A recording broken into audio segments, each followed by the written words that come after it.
திருநாளில் பைரவா உன் புகழை பாடுவோம் ஸ்ரீகால பைரவா.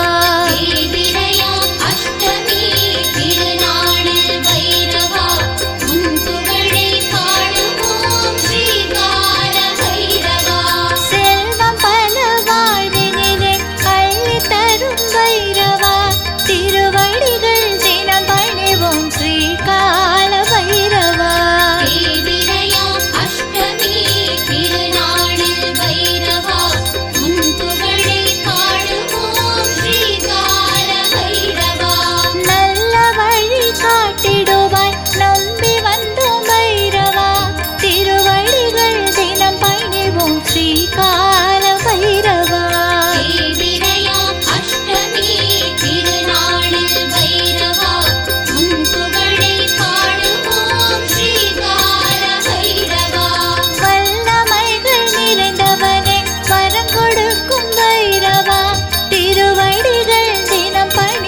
महाकाल भैरवा अष्टमी திருநாளில் பைரவா உன் புகழை பாடுவோம் ஸ்ரீகால பைரவா.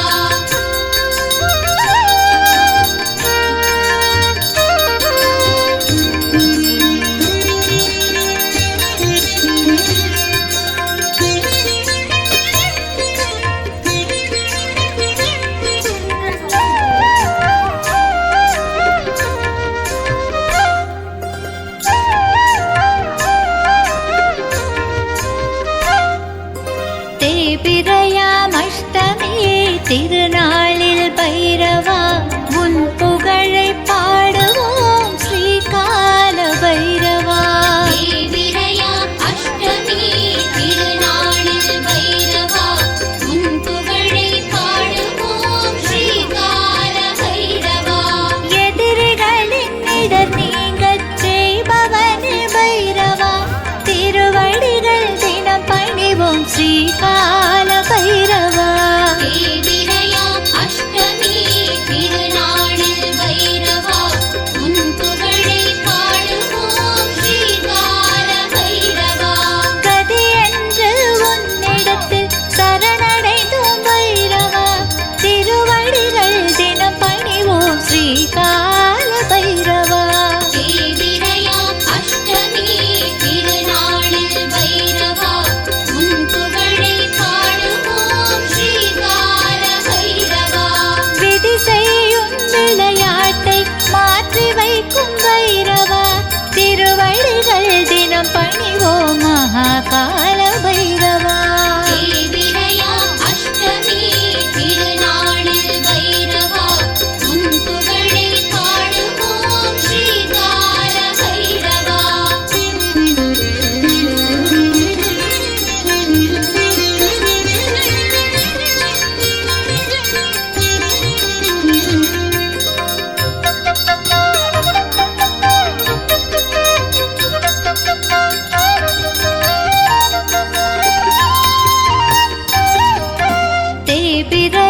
அஷ்டமியே திருநாளில் பைரவா உன் புகழை பாடுவோம் ஸ்ரீகால பைரவா. அஷ்டமி திருநாளில் பைரவா உன் புகழை பாடுவோம் ஸ்ரீகால பைரவா. அச்சமதை போக்கிடவே அருள் வழங்கும் பைரவா திருவடிகள் தினம் பணிவோம் ஸ்ரீகால பைரவா. அஷ்டமி திருநாளில் பைரவா உன் புகழை பாடுவோம் ஸ்ரீகால பைரவா. உச்சத்தில் அடியவரை உயர்த்தி வைக்கும் பைரவா திருவடிகள் தினம் பணிவோம் ஸ்ரீகால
ஸ்ரீகால பைரவா. தேவிரையாம் அஷ்டமி திருநாளில் பைரவா உன் புகழை பாடுவோம் ஸ்ரீகால பைரவா. இனிப்பு தன்னை படைத்திடுவோம் கேட்டிடுவாய் பைரவா. திருவடிகள் தினம் பணிவோம் மகாகால பைரவா. தேவிரையாம் அஷ்டமி திருநாளில் பைரவா உன் புகழை பாடுவோம் ஸ்ரீகால பைரவா. தேவிரையாம்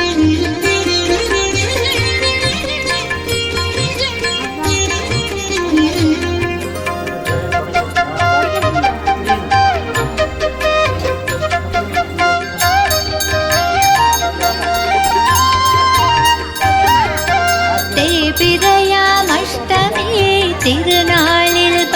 பைரவா உன் புகழை பாடுவோம் ஸ்ரீகால பைரவா.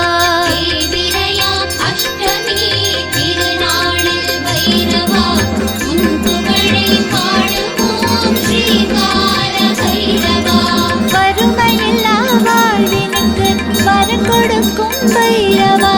திருவடிகள் தினம் பணிவோம் ஸ்ரீகால பைரவா. தேவிரையாம் அஷ்டமி திருநாளில் பைரவா உன் புகழை பாடுவோம் ஸ்ரீகால பைரவா. பேருடனே புகழ் தருவாய் பெரியவனே பைரவா.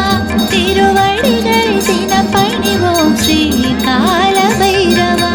தேவிரையாம் அஷ்டமி திருநாளில் பைரவா உன் புகழை பாடுவோம் ஸ்ரீகால பைரவா. சீருடனும் சிறப்புடனும் ஜெகம் வாழ செய்பவனே திருவடிகள் தினம் பணிவோம் ஸ்ரீகால பைரவா.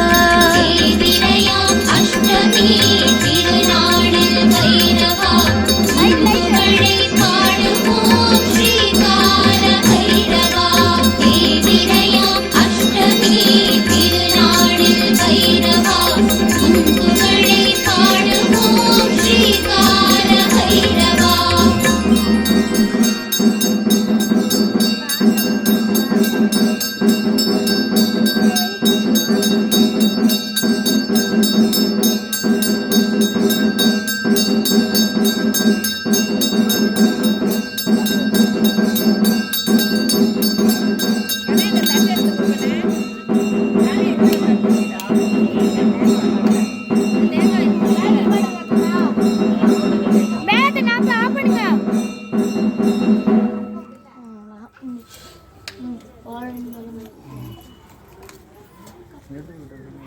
ஆடி 1 நமக்கு இப்போ பார்த்தீங்கன்னா தட்சிணாயன புண்ணிய காலம்னு இன்னையிலேருந்து ஆரம்பம்.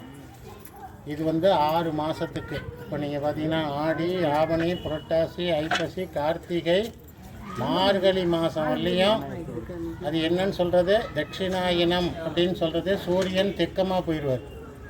சூரியன் தெற்கமாக போகிறதும் வடக்கமாக வர்றதும் தான் உத்தராயணம் தட்சிணாயனம்னு சொல்கிறது. இப்போ நமக்கு ஆடி 1 எதில் வந்திருக்கு அப்படின்னா தேய்பிர அஷ்டமியில் ஆரம்பிச்சிருக்கு. பைரவரை கொண்டு ஆரம்பிச்சிருக்கு. விசேஷமான நாள்னு நமக்கு சொல்லப்பட்டிருக்கு. தேய்பிர அஷ்டமியில் நமக்கு இந்த ஆடி 1 ஆரம்பிச்சிருக்கு. இதே மாதிரி ஆடி மாதத்தில் நமக்கு என்னென்ன விசேஷம் அப்படின்னா ஆடி செவ்வாய், ஆடி வெள்ளி, அதுக்கப்புறம் ஆடி அமாவாசை, ஆடி 18, ஆடி 28. சில பேர் ஆடி 1 சில பேருக்கு தலையாடியாக வச்சுருப்பாங்க.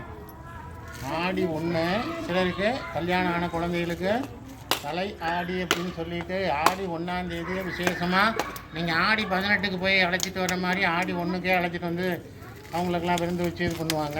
அது ஒரு விசேஷமானது. அப்புறம் பார்த்தீங்கன்னா ஆடி செவ்வாய், ஆடி வெள்ளி உங்களுக்கு தெரியும். ஆடி வெள்ளி அம்பாளுக்கு விசேஷம். ஆடி மாதம்தான் எல்லா பக்கத்துலேயும் விசேஷங்கள் ஆரம்பிக்கும். அதே மாதிரி நமக்கு அடுத்த ஆவணி, அது அப்புறம் பார்த்துக்கலாம். ஆடி அமாவாசை, ஆடி 18, ஆடி 28 இதெல்லாம் விசேஷமான நாட்கள் இந்த ஆடி மாதத்தில். ஆடி மாதத்தில் எந்த விசேஷங்களும் கிடையாது. மற்ற விசேஷங்கள் பார்த்திங்கன்னா என்ன, கல்யாணம் கிடையாது, கிரகப்பிரவேசம் கிடையாது. இது ஆடி மாதம் யாருக்காக ஒதுக்கப்பட்ட மாதம்? சுவாமிக்காக ஒதுக்கப்பட்ட மாதம், அம்பாளுக்காக ஒதுக்கப்பட்ட மாதம். அதே மாதிரி புரட்டாசி மாதமும் எந்த விசேஷமும் கிடையாது. அது பெருமாளுக்காக நம்ம ஒதுக்கி அந்த சாமியை வழிபாடு பண்ணுறோம். மார்கழி மாதமும் எந்த விசேஷமும் கிடையாது. மார்கழி மாதம் பார்த்திங்கன்னா சிவனுக்கும் உண்டு, பெருமாளுக்கும் உண்டு. மார்கழி மாதத்துலேயும் கிரகப்பிரவேசம் கிடையாது, கல்யாணம் கிடையாது. இது மாதிரி சாமிக்காக சில மாதத்தை எதுக்கு ஒதுக்கியிருக்காங்கன்னா, எல்லாருமே தங்களோட வேலையை மட்டும் பார்க்காம கோயிலுக்கும் வந்து சாமி கும்பிடணும், அவங்களுக்கும் நல்ல காரியங்கள் நடக்கணும் அப்படிங்கிறதுக்காக அந்த காலத்தில் பெரியவங்க ஆடி, இதே மாதிரி புரட்டாசி, அதே போல் மார்கழி மாதம், இந்த மாதத்தை சாமிக்காக தெய்வங்களுக்காக ஒதுக்கி நீங்கள் எல்லோரும் இந்த சமயத்தில் நாம் எல்லா மாதமுமே கோயிலுக்கு போயிட்டு தான் இருக்கிறோம். நாம் விடுறதில்ல. ஆடி அமாவாசைன்னு கிடையாது, எல்லா அமாவாசைக்குமே நம்ம என்ன பண்ணுறோம், சமயபுரம் போகிறோம், அம்பாளை பார்க்கறதுக்கு போகிறோம். அதனால் இந்த விசேஷங்கள் இப்போ பாருங்கள், அஷ்டமி பைரவருக்கு விசேஷம்னு சொன்னேன். பைரவருக்கு என்ன விளக்கு போடலாம் அப்படின்னா மிளகு இருக்கு இல்லையா. இப்போ சனீஸ்வரனுக்கு எள்ளு விளக்கு போடுறோம். சனீஸ்வரன்னா எள்ளு விளக்கு. குரு பகவானுக்குன்னா நீங்கள் பார்த்தீங்கன்னா நெய் தீபம் போட வேண்டியது, முல்லைப்பூ போட வேண்டியது, மஞ்சள் துணி வாங்கி சாத்த வேண்டியது, இதெல்லாம் வந்து குரு பகவானுக்கு. நம்ம இவருக்கு வந்து பைரவருக்கு வந்து பார்த்திங்கன்னா சிவப்பு துணி, அந்த சிவப்பு துணியை கூட வஸ்திரமாக இடுப்பில் சாத்தணுங்கிறது இல்லை, கழுத்தில் தொங்க விட்டாவே போதும். அவர் எப்போவுமே அந்த நிர்வாண கோலத்தில் தான் இருக்கிறார். இது வந்து அவருக்கு உண்டான அந்த இது. இவர் வந்து ஈஸ்வரனோட ஒரு அம்சம். அது இல்லாமல் இந்த கோயிலுக்கே இவர் தான் காவல் தெய்வம். அந்த காலத்தில் பூஜை பண்ணிட்டு இந்த கோயில் சாவி இதை கொண்டு வந்து எங்கே வச்சுட்டு போயிடுவாங்க ஐயர் அப்படின்னா, பைரவர்கிட்ட வச்சுட்டு போயிடுவாங்க. அந்த பைரவர்கிட்ட வச்சுட்டு போயிட்டா அந்த சாவியை யாராலும் தொட முடியாது அப்படிங்கிறது அந்த காலத்தில் நம்பிக்கை. ரெண்டாவது, அந்த காலத்தில் ஜனங்களும் அப்படி இருந்தாங்க. அதே போல் தெய்வமும் அவ்வளவு சக்தி உள்ளதாகவும் இருந்தது. இன்றைக்கி தெய்வம் சக்தி உள்ளதாக தான் இருக்குது. ஆமாம், அதையும் மீறி சில தவறுகள் ரைட்டு. அது எப்படி இருந்தாலும் அது இந்த கோயிலை பொறுத்தவரையிலையும் காவல் தெய்வம். இவருக்கு தான் கடைசியாக பூஜை பண்ணுறோம். எல்லா சாமிக்கும் பூஜை பண்ணிவிட்டு கடைசியாக வந்து பைரவருக்கு பூஜை பண்ணிவிட்டு அதோடு முடிச்சுக்கிறது. இதே சூரியன் இருந்தால் சூரியனுக்கு ஒரு பூஜை, சூரியனுக்கு பண்ணிவிட்டு பைரவருக்கு. சூரியன் பைரவர் ரெண்டுமே சேர்ந்தாப்புல சில இடங்களில் இருக்கும். அதுக்கு அப்படி இருந்தாலும் கடைசியாக சூரியனுக்கும் பைரவருக்கும் பூஜை பண்ணிடணும். அது போக நீங்கள் மிளகு தீபம் ஏற்றலாம். இந்த தேங்காய் இருக்கு இல்லையா, அந்த தேங்காவை உடைச்சி அதில் இருக்க தண்ணியை இங்கே ஊற்றிட்டு அதில் எண்ணெயை ஊற்றி திரி போட்டு விளக்கேற்றலாம். நம்ம குடும்பத்தில் உள்ள பண கஷ்டங்கள் நீங்கள். ரெண்டாவது, தைரியம். பார்த்திங்கன்னா மன தைரியத்தை கொடுக்கக்கூடியவர். நமக்கு வந்து யாருக்காவது எதிரிகள் இருந்தால் கூட நம்ம பிரார்த்தனை பண்ணிக்கலாம். அவங்க ஏதாவது நமக்கு கெடுதல் செய்யணும்னு நினச்சா கூட அந்த கெடுதலை அவர் நீக்கிடுவார்னு நமக்கு சொல்லப்பட்டிருக்கு. அதனால் பாருங்கள், அந்த மாதிரி பிரச்சனைகள் எல்லாம் தீரும். நீங்கள் எப்போவுமே எல்லா தெய்வங்களுமே நல்லதை மட்டுமே பண்ணும். நாம் நல்லதே நினைக்கணும், நல்லதே பண்ணுவார். அப்படி தான். அதனால் தேய்பிர அஷ்டமியில் இந்த ஆடி மாதம் ஆரம்பிச்சிருக்கு. அதனால் நாம் பிரார்த்தனை பண்ணுவோம். இது தட்சிணாயன புண்ணிய காலம்னு சொல்கிறேன். இன்றைக்கி பார்த்தீங்கன்னா பித்திருக்களுக்கு தர்ப்பணம் கொடுக்கலாம். ஆடி அமாவாசையில் திதி கொடுக்கலாம், திவசம். இன்றைக்கி தர்ப்பணம் பண்ணுறதுன்னா எல்லாம் தண்ணியே விடுறது. அது மாதிரி திவசங்கிறது நம்ம எல்லாம் பிண்டம்லாம் போட்டு திவசம் பண்ணுறது, அது வேறு. அதனால் தர்ப்பணம் வேறு, திவசம் வேறு. தர்ப்பணங்கிறது சில முக்கியமான நாட்களில் கொடுக்கணும்னு சொல்லப்பட்டிருக்கு. சித்திரை 1 கொடுக்கணும். அதே மாதிரி ஒவ்வொரு அமாவாசையும் தர்ப்பணம் கொடுக்கணும். அதே போல் இந்த மாதிரி உத்தராயண புண்ணிய காலம், தட்சிணாயன புண்ணிய காலம் இதெல்லாம் வரும்போது, அப்புறம் கிரகணங்கள் வரும்போது தர்ப்பணம் பண்ணணும் அப்படின்லாம் இருக்குது. அது உங்களுக்கு இருக்கோ இல்லையோ, எங்களுக்கு அது சொல்லப்பட்டிருக்கு. அதில் இப்போ நீங்கள் பார்த்தீங்கன்னா பெரும்பாலும் எல்லாருமே தர்ப்பணம் பண்ண ஆரம்பிச்சிட்டாங்க. அவங்க கேட்டு தெரிஞ்சு அதுக்கு தகுந்த மாதிரி பண்ணிக்கிறாங்க. அமாவாசையெல்லாம் ஒவ்வொரு அமாவாசைக்கும் தர்ப்பணம் பண்ணிட்டு வேலைக்கு போகிறவங்க இருக்கிறாங்க. காலங்காத்தால் 6 மணிக்கே வந்து உட்காந்துட்டு தர்ப்பணத்தை கொடுத்துட்டு போகிறாங்க. யார் அது அப்படின்னா பித்திருக்களுக்காக, நம்ம மூதாதையர்களுக்காக கொடுக்கக்கூடிய அது ஒரு இது காரியம். அந்த காரியத்துக்கு வந்து காலையில் தர்ப்பணம் பண்ணிவிட்டு போயிட வேண்டியது வேலைக்கு. அதனால் நீங்கள் தேய்பிரையில் அஷ்டமியில் இந்த பைரவருக்கு உண்டான பூஜை ஆரம்பிச்சிருக்கு. நாம் எல்லோரும் பிரார்த்தனை பண்ணுவோம். நம்ம குடும்பத்தில் என்ன பிரச்சனையாக இருந்தாலும் அந்த பிரச்சனைகளை நல்லபடியாக நீக்கி தரட்டும். எதுவாக இருந்தாலும் சரி, அதை ஆண்டவன்கிட்ட வச்சுருவோம். நம்ம அந்த கோரிக்கையை ஆண்டவன்கிட்ட வச்சு வேண்டிக்குவோம். எல்லோரும் வேண்டிக்கலாமா? ஓம் ஸ்க்லம் பரதரம் விஷ்ணம் சசிவர்ணம் சதபுஜம் பிரசன்னவதனம். அப்புறம் ध्यायेदे सर्वविघ्न उपशान्तये। ॐ भूः ॐ भुवः ॐ शुभः ॐ महः ॐ जनः ॐ तपः ॐ सत्यं तत्सवितुर्वरेण्यं भर्गो देवस्य धीमहि धियो यो न प्रचोदयात्।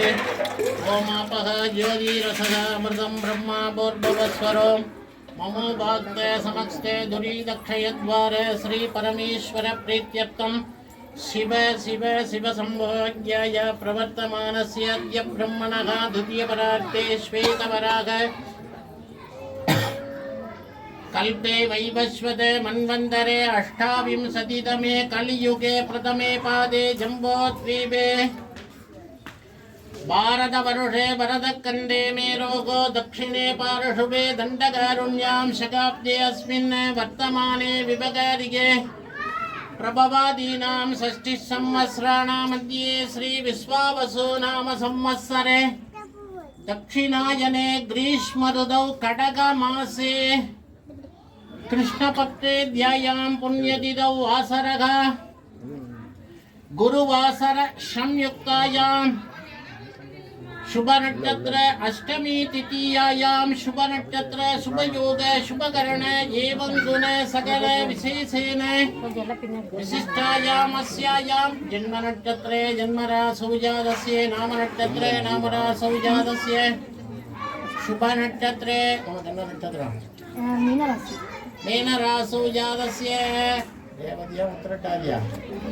रेवती नक्षत्रे हरीश गोपी नामधेयस्य जन्मनक्षत्रे जन्मराशौ जातस्य नामनक्षत्रे नामराशौ जातस्य शुभनक्षत्रे தேய்பிறை அஷ்டமி பக்தர்கள் நாமதேயஸ்ய ஷக குடும்பானாம் சேமஸ்தைரிய வீரிய விஜயாயுள் ஆரோக்கிய ஐஸ்வர்யாபிவிருத்தியர்த்தம் ஆயுள் சத்சந்தான சௌபாகிய இஷ்டகாம்யார்த்தியர்த்தம் ஆதித்யாதி நவகிரகாணாம் நட்சத்திராணாம் சகலதோஷவிட நிவாரணார்த்தியர்த்தம் ஆரோக்கிய திடகாத்திர சித்தியர்த்தம் आयुल अभिवृद्ध्यर्थं धर्मार्थकाम्य मोक्ष चतुर्विध फलपुरुषार्थ सिद्ध्यर्थं विद्या तुलिल व्यापार कार्यानुकूल सिद्ध्यर्थं शीघ्रमेव बुद्धियोग विभाग पुत्र पौत्राभि अभिवृद्ध्यर्थं शीघ्रमेव धनं धान्यादि अभिवृद्ध्यर्थं शीघ्रमेव सकल कार्यानुकूल सिद्ध्यर्थं कालभैरव मूर्ति प्रसाद सिद्ध्यर्थं कालभैरव मूर्ति पादारविंद योग अट्टोत्र बिल्बदल पूजा मध्य करस्येवं तत्पुरुषाय विद्महे महादेवाय धीमहि तन्नो रुद्र प्रचोदयात्। ओं भवस्सुदेव सुधाय नमः ओं सर्वस्सुदेव सुधाय नमः ओं ईशानस्सुदेव सुधाय नमः ओं पशुपदोर्देवस्सुदेव सुधाय नमः ओं उग्रस्सुदेव सुधाय नमः ओं रुद्रस्सुदेव सुधाय नमः ओं भीमस्सुदेव सुधाय नमः ओं मगधोर्देवस्सुदेव सुधाय नमः ओं महादेवाय नमः ओं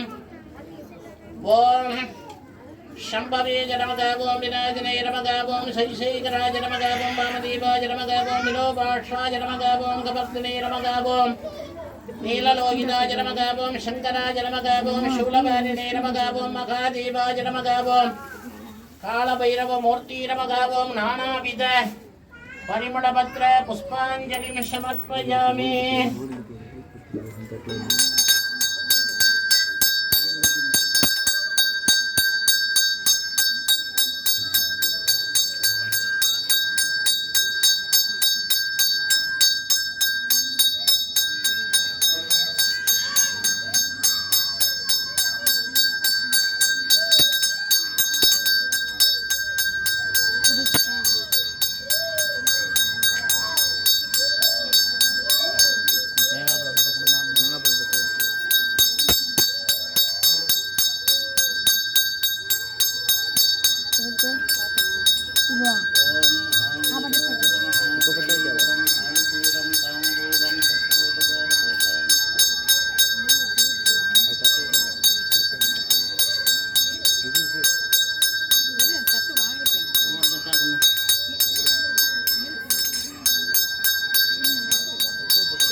இந்த தட்டலாடுங்க.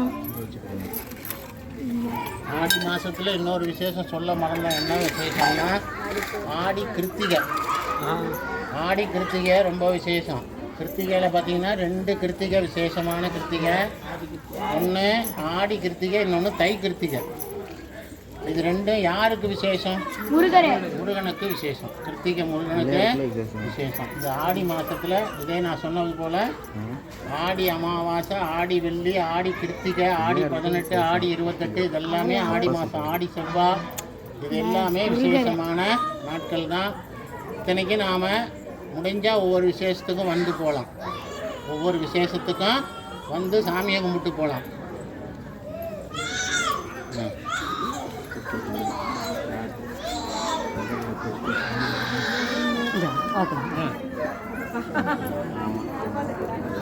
வரணும். 5 ஸ்டார்லாம் தெரியாது.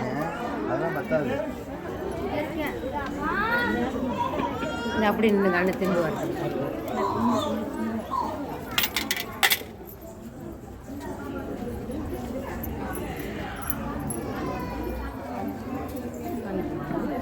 இன்னொரு விசேஷம் ஆடி பூரம் பெருமாளுக்கு சில நேரத்தில் ஆடி பூரம் அம்பாளுக்கும்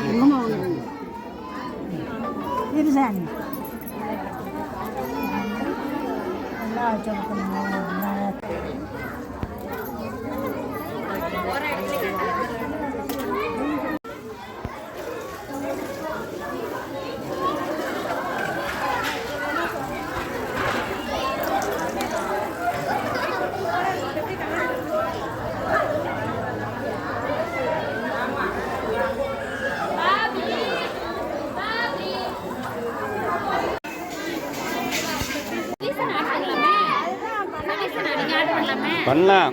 சேவ் பண்ணிட்டு பண்ணலாம். நேரம் இல்லை. சுண்டல் அங்கே கொடுக்குறாங்க. அங்கே பாருங்க முன்னாடியே.